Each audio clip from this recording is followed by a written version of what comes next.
Dans le cadre du festival Senedo de mars 2021, je vous propose la lecture du livre « Mon livre de haïku, à dire, à lire et à inventer » du poète Jean-Hugues Malinaud.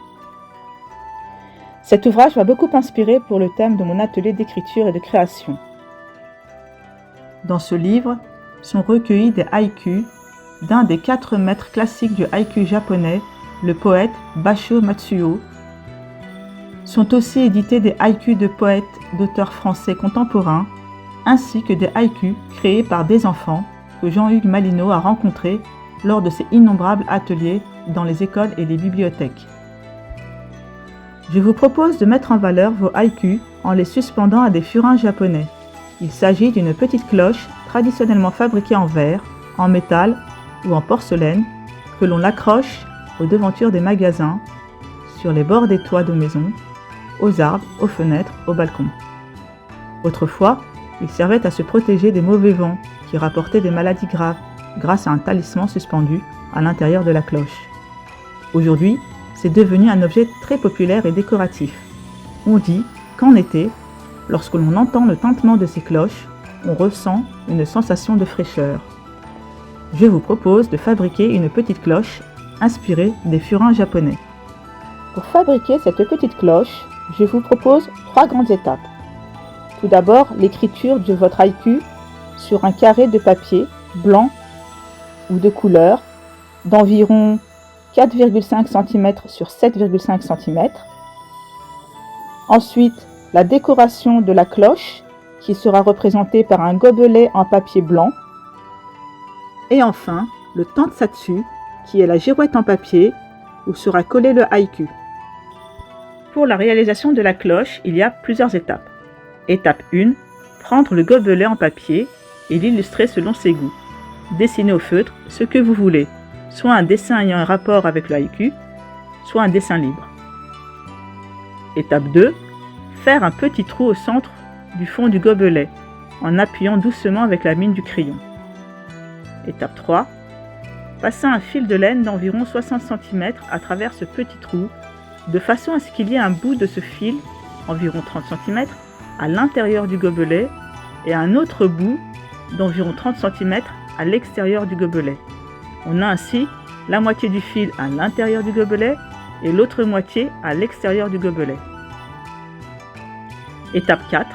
Enfiler une petite perle à chaque extrémité du fil de laine.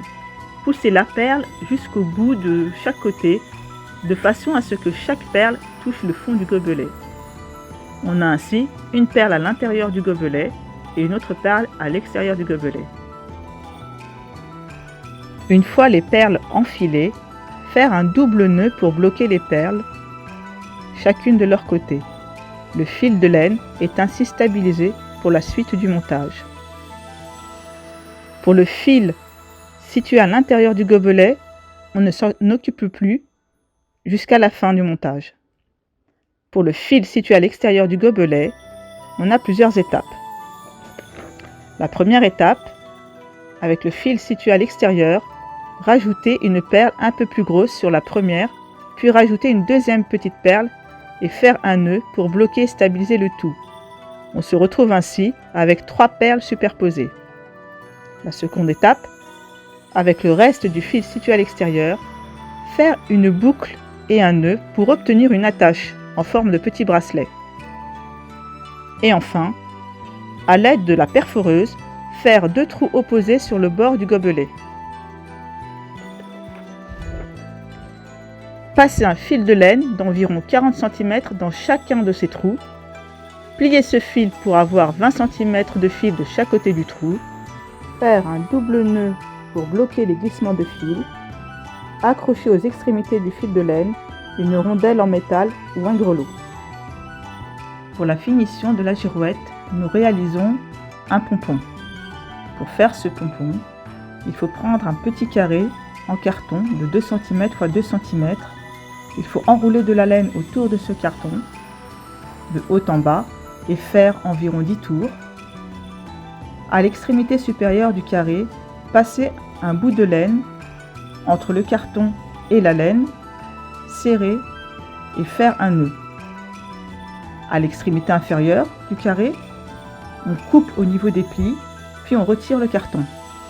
Enfin, entre l'extrémité supérieure et l'extrémité inférieure, à peu près au milieu, on passe un autre fil de laine autour de façon à former une ceinture en faisant 3 tours, puis on fait un nœud et on coupe.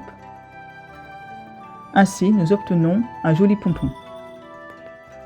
Deuxième grande étape, la réalisation du tansatsu. Le tansatsu est la girouette en papier qui se trouve en dessous du gobelet et qui fait office de battant. Pour façonner ce tansatsu, il faut découper un carré de 9 cm x 9 cm sur du papier de couleur ou du papier avec motif.